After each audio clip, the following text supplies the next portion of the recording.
What is up, diehards? Wes Monell in the building for AWOL Sports. Today, we're going to go over some 2019 stats as we prepare to do some research on the 2020 season and what's to come. We're going to talk about the best of the best from last season at quarterback, running back, wide receiver, and tight end. Let's get to it. So, there were 4 quarterbacks last season that threw for 30-plus touchdowns on the year. I want you to start thinking about who those 4 quarterbacks were. There were 11 quarterbacks that passed for over 4,000 yards, 16 running backs, half of the starters in the league, to rush for 1K, and then 7 that ran for double-digit scores. Then over in the receiving, which includes tight ends and running backs, if you can make it, Christian McCaffrey, there were 29 players that caught over 1,000 yards receiving. And then only 3 to catch 10 touchdowns or more. All right, I hope you had a minute to kind of think. Who were the 4 quarterbacks to throw 30 touchdowns plus on the season? The league average over the past 6 seasons, dating back to 2014, is 7 QBs. So, little bit of a down year for quarterbacks and the amount of touchdowns they threw. And here's a hint. 3 of these quarterbacks are in the NFC. Only 1 in the AFC. Tick, tick, tick. No pressure. I'm about to give you the answer, so you can pause it now if you'd like. But here we go. Lamar Jackson led the league with 36 touchdown strikes, followed by Jameis Winston at 33, no longer starting. Russell Wilson at 31, he's always elite in this category. And Dak Prescott at 30, who's just signed the franchise tag. And, all right, let's keep it going to the quarterbacks that threw over 4,000 yards. The league average over the past 6 years is 11. There were 11 that did it again this time around. And those guys were Jameis Winston, the only 5,000-yard passer on the year. There were 2 in 2018. And then the guys that had over 4,500 yards, that's Dak Prescott, Jared Goff, those 2 from the same draft class, Phillip Rivers. And then we go dipping between 4,000 yards and 4,500 yards. And we got a few veterans in there. That's Matt Ryan, Russell Wilson, Tom Brady, Derek Carr, Carson Wentz, also part of that Goff and Prescott draft class. And then rounding out that list, Pat Mahomes, Super Bowl MVP, Aaron Rodgers, former MVP. So, look, if you follow me on Twitter, if you followed anything I've written or recorded in the past, you know I've been sticking up for the same handful of quarterbacks every week of the season in 2019. Every single week. It's surprising why it's such a battle, but that's what it's become. And maybe there was recency bias. Look, Tom Brady getting 4,000 yards with who? Think about it. With who? Who do you want from the New England Patriots? Maybe Julian Edelman, who misses time every other year. Derek Carr didn't have his wide receiver 1. Had AB or someone else they had possibly gotten at the time been inserted into the lineup as a wide receiver 1, we're probably talking about the Raiders in the playoffs instead of the Tennessee Titans. That's a hypothetical. I'm not huge on those. But that is one thing I did notice. If any team that missed the playoffs would have made it, that's the team right there. So don't be surprised if Las Vegas Raiders are on the map in 2020. Derek Carr, we know he's up there in completion percentage. I bet he probably wouldn't have been one of the 11 quarterbacks you would have guessed to hit 4K. He shouldn't have been. And then Carson Wentz, we all know, didn't have a 500-yard receiver. He has the best dual tight end situation in football, and he had an emerging Miles Sanders. Look, a lot of people say he didn't have players. Let's correct that. He didn't have wide receivers. And you're like, oh, well, Zach Ertz is amazing. Yes, he is amazing. And you might only take 2 or 3 other tight ends over Zach Ertz. Dallas Goedert, probably the best second tight end in all of football. All facts. Carson Wentz injured in the playoff game. He did, for the second year of his career, play a full season. Conversation for another day. You probably already know my thoughts on that. And if you don't, check Twitter, scroll back. I'll probably talk about it again. But these same quarterbacks I have to defend all the time, it doesn't make sense, guys. I'm telling you, diehards, if you're a true diehard, you know the game, or you want to be a student of the game, or, act like you know what you're talking about. Do a little bit more homework if you really think Tom Brady was an issue on his team, Derek Carr and Carson Wentz. And then Aaron Rodgers. He barely hits 4,000 as well at 4,002 yards. Devontae Adams missed a whole month of football. He played through injury. Turf toe, no joke. His second best target was a running back, Aaron Jones. Come on now. That bad man, Aaron Rodgers, was not a liability. He still got game. He's still elite. Just saying. Matt Ryan is good. He had to chuck for all those yards, but he's better. I'm telling you, he needed some help from the offensive line. I'm not big on excuses, just reality. Baker Mayfield, not on this list, could have used some help at the O-line. Jared Goff, the price of going to a Super Bowl, the Rams made some decisions, and like much of Phillip Rivers' career, the Rams neglected the offensive line position for Jared Goff. Dak Prescott had an amazing setup on offense. Now he swaps out Randall Cobb for CeeDee Lamb. Sounds kind of nice to most of us, and I know he lost his center. Look, Jameis Winston, no longer starting, but he's drafted at the top, got to start every year, got a year with Bruce Arians, gets to go learn with Sean Payton and Drew Brees. He's kind of lucky. That's a pretty good situation to find yourself in when it's debatable whether you should be starting still or not. We know he's not. He gets to take a step back, maybe even get better. Russell Wilson, there's a reason they call him Danger Russ. Always an MVP candidate. Hasn't won it yet. But, 2020 might be the year for Russ. And then sliding over to the backfield, 7 running backs. You can start thinking of them now. That ran for double-digit scores. It was higher than the league average dating back to 2014, which was 5. So 7 did it last season. You might have had 1 or 2 of these guys on your fantasy team. If you had 2, you were in the playoffs. I'm willing to bet. So unless you suffered a rash of injuries at the wide receiver position, like myself, I lost 8 wideouts to injury throughout the year, 4 of them for the year. But, yeah, about that. Anyways, those 7 backs, Derrick Henry paving the way at 16 on the ground, led the Titans into the playoffs. Aaron Jones tied Derrick Henry for the lead, 16 as well. Packers also a playoff team. Christian McCaffrey one behind at 15. Carolina Panthers didn't have the best year, lost Cam Newton, and after a month of winning football with Kyle Allen, reverted to how you would think a team with a backup quarterback would look, at least offensively. Dalvin Cook, sensational year, healthy, good for him. Ezekiel Elliott, always up here, man. Zeke he's kind of underappreciated, unless you're talking about Dak Prescott. Then you're like, oh yeah, Zeke is great. But when you're talking about backs and you want to say, oh, Saquon's the best in that division, maybe talent-wise, Zeke has been a mainstay, man. He's been the cog. He's been a guy that's led the team to the playoffs, carried the team to the playoffs.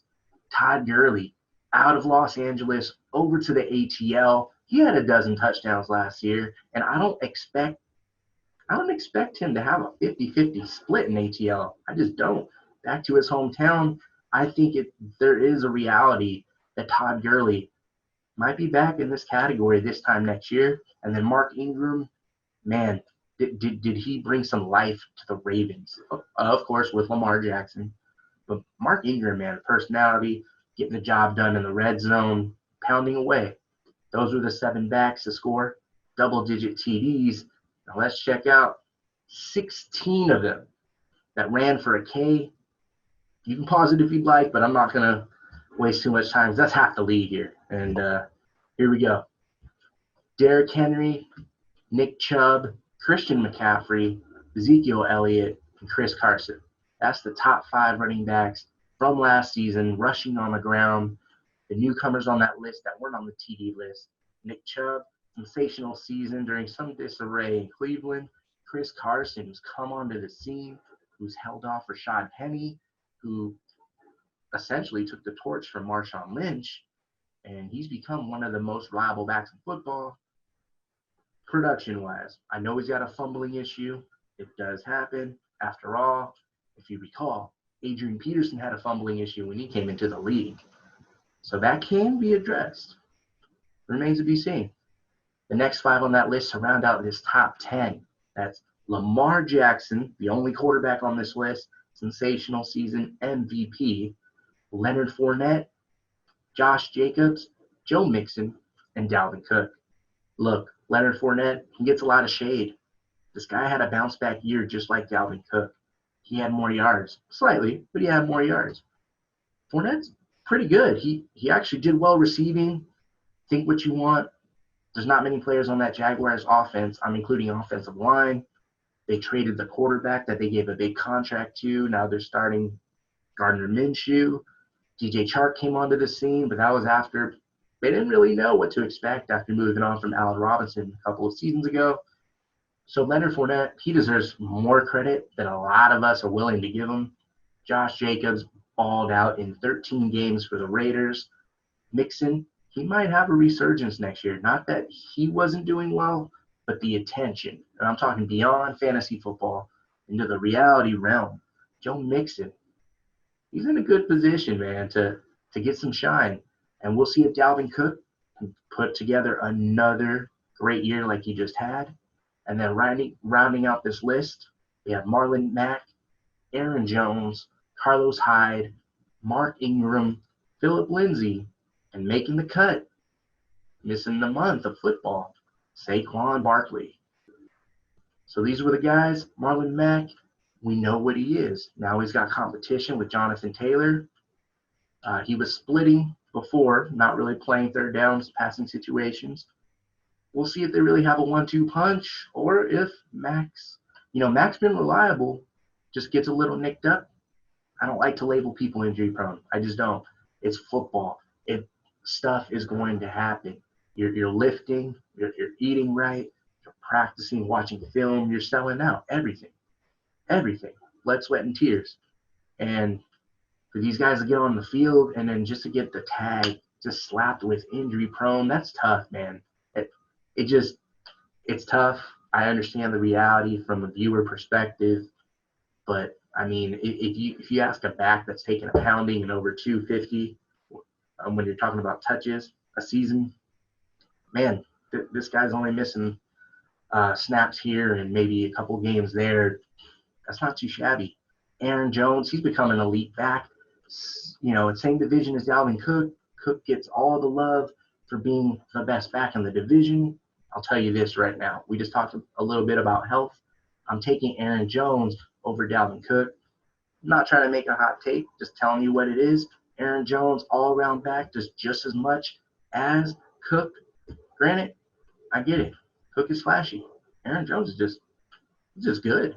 But it does look like the Packers in a year are setting up to move on from him, and the following year from Aaron Rodgers, but conversations for a different day. Carlos Hyde, his first 1,000-yard season of his career. So how bad is that Texans O-line really? I looked it up. Yeah, they're ranked in the 20s, according to Pro Football Focus, as a unit. But they gave Deshaun Jackson top 10 time in the – Deshaun Watson. He had top 10 time in the pocket. Carlos Hyde's first year, over a K. I mean – and I like Bill O'Brien more than probably all of you. It's fair to question his compensation in the trades. This team makes the playoffs. They get the job done. And that offensive line, the perspective that's out on them, might be a little bit off. And Mark Ingram, reliable, definition of a timeshare back, similar to Carlos Hyde. Nothing wrong with that. The guy that probably tried to shake that label as a timeshare back, Philip Lindsay, he finds himself again in that situation. Royce Freeman, gone. Insert Melvin Gordon. It's tough. I get it. hometown guy. No one knew about him, went undrafted, balls out as a rookie in Denver, has a nice second season as well. He's on this list at 1K. And then we all know about Saquon Barkley, new offense. Joe Judge comes from the Patriots, Jason Garrett from the Cowboys. We expect good things not only from Saquon, but from the Giants offense as well. Ooh, here's a good one for you guys. Who led the league in broken tackles? I got a list. Derrick Henry, Nick Chubb, Aaron Jones, or Philip Lindsay. All 1,000-yard backs, so this should be no surprise. These were the top guys on that list, by the way. So, one looks obvious. It looks like the obvious answer, one of them. And I would say if you're kind of guessing, one of them looks like he would be last on this list as well. I'll give you another moment to think about it. You going with DH, Nick Chubb, Aaron Jones, or Philip Lindsay? And here we are. Derrick Henry and Philip Lindsay, polar opposites. The guys that I would expect, DH would probably be first on this list, and Philip Lindsay most likely last on this list. They tied, 29. Awesome job on the year, but it's a tie for the most broken tackles in all of football. Nick Chubb and Aaron Jones, we just talked about all four of these guys, but we also talked about these two. Looks like Chubb will be around, but he does have some competition with Kareem Hunt. He's got to stay straight. Yeah, but Aaron Jones, we expect big things out of the Browns, at least offensively, at least taking strides in the right direction. And then back to Aaron Jones, he's got competition. Green Bay drafted a running back. They have Jamal Williams. Granted, I think he was able to fend Jamal Williams off, but he's got two guys in that room with him. And with his contract situation, it's the final year of his deal. We might see a little bit of a down year for Aaron Jones. And here's what I would do if I'm Green Bay. If the plan behind closed doors is to move on from Aaron Jones after the year, no matter what, running back, don't want to pay him. You think he's going to get paid elsewhere because he's performing at a high level, then why wouldn't you just feed him the ball like you did last year? Use him up. Not burn out your rookie, year number one, or sprinkle him in, something like that. You have Aaron Jones, Aaron Rodgers, two guys leading the offense, Devontae Adams. So, I'd use Aaron Jones this year. I wouldn't phase him out week one. And maybe they do along the way. Maybe, performance. Maybe he gets outperformed. I don't think he will, though. There we go. Wide receivers. 3 of them caught 10 TDs or more on the year. Just 3. It's going to be a tough one. I know it's not easy to figure out. So I'll give you a hint. Although the league average has been 9, we only saw a third of that last year. 2 in the NFC, both wide receivers, and 1 in the AFC, not a wide receiver. It's the only hint I'll give you, though. The only hint. So feel free to pause it now if you want to guess, you want to need another moment. I'm going to continue. Kenny Golladay led the league in TD catches with 11. Kenny Golladay. He didn't have Matthew Stafford for most of the season. That's tough. He still performed, still produced, and he's still ascending as a player. He's getting better and better each year. Kenny Golladay is pretty damn good. And tying with 10, Cooper Kupp, good old reliable for Jared Goff, Sean McVay, and the Rams. Cooper Kupp, he's making a name for himself. Bounced back from injury, playing like a stud again. Gotta love how Cooper's playing the game. Mark Andrews, tight end for the Ravens. 10 TDs on the year, has that connection with Lamar Jackson, the safety valve, breaking tackles, making big plays, scoring 6. Mark Andrews.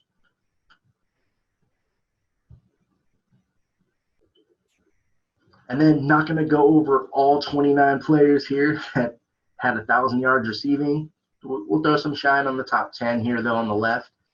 Michael Thomas, fantastic year.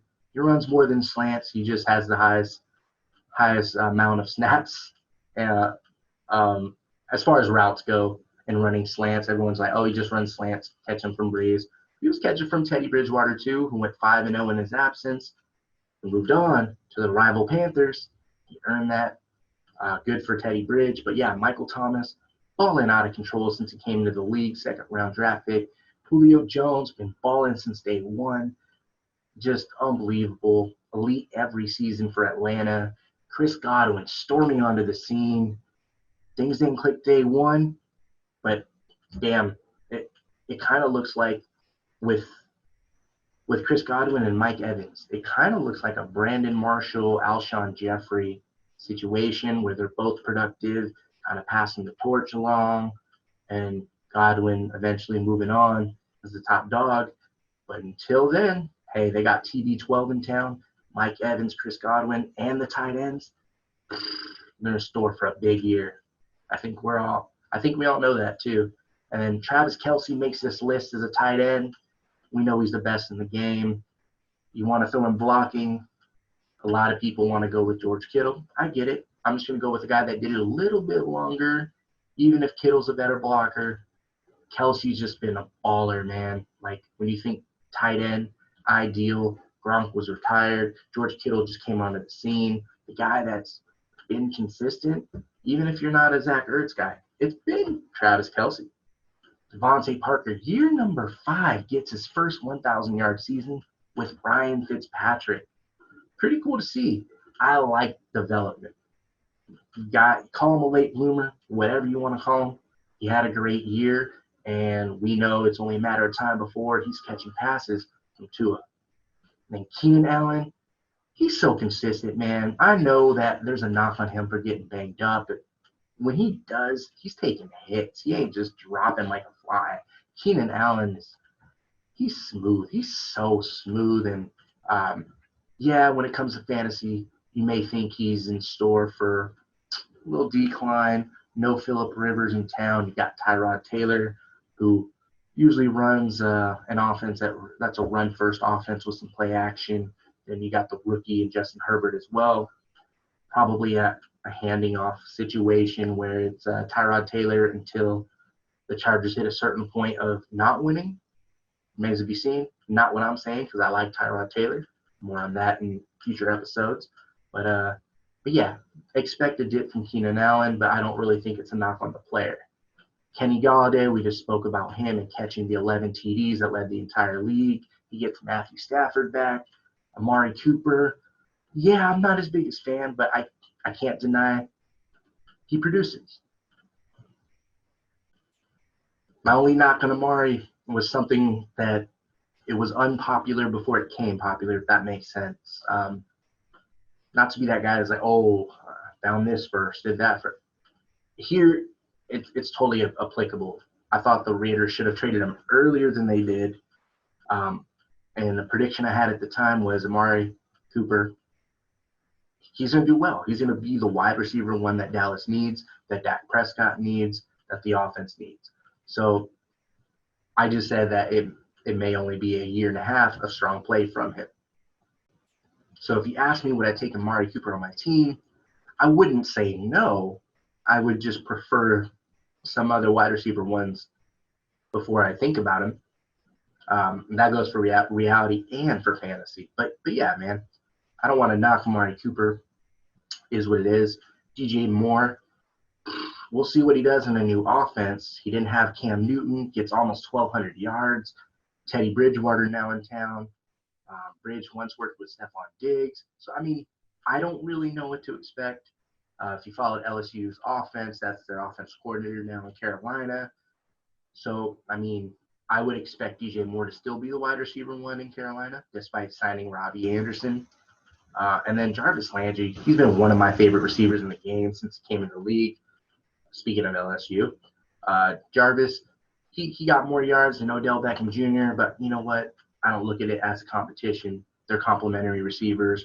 One, you want to get the ball to in short and intermediate situations on the field so he can use his wheels for some yak. He's a very shifty guy. OBJ's the field stretcher, the guy that's going to command a double team or a shaded safety. 2 different roles, the best friends, both make this list. And before we cut out, I just want to show some highlights from some of the best in 2019. Look no further than this trio. Pat Mahomes, he's the best quarterback in football to a lot of people. I don't think there's a large gap, maybe a little gap, because of what he's proven in such a short amount of time. Gotta love his situation there with Andy Reid grabbing the baton from Alex Smith. A track team at wide receiver. Travis Kelce's fast and huge and breaks tackles. Running backs, they just drafted another one to throw into the mix there. Don't expect anything but greatness out of Pat Mahomes. He did miss 3 games to a knee injury, which is scary on a QB sneak, mind you. But yeah, Pat Mahomes, he is a real deal. Christian McCaffrey, heading into last season, was my RB1. Hey, I wanted him in every draft. I got him in every draft. The lowest I had to pick, though, was 4th. So I thought I was lucky with that one. But super stoked, ecstatic on that. He was my RB1, not even going to lie. And yes, entering this year, that's my dude, Run CMC. And then Michael Thomas, we spoke about him, man. It's still Drew Brees. And if he were to go down like he did last year, Jameis Winston wings it. He just does. For better or for worse, Sean Payton's always going to make sure Michael Thomas is getting the ball. He will not be forgotten, no matter who the quarterback is, as long as Sean Payton is around. And all right, diehards, thanks for hanging out with me today. Would love to hear your thoughts. Let's talk about it. Whatever you want to talk about. Breaking tackles, running backs, some of the stats, whether it's best quarterback or wide receiver. You bring it, I'll respond. You bring some questions, you bring some facts. Until next time, diehards, I'm out.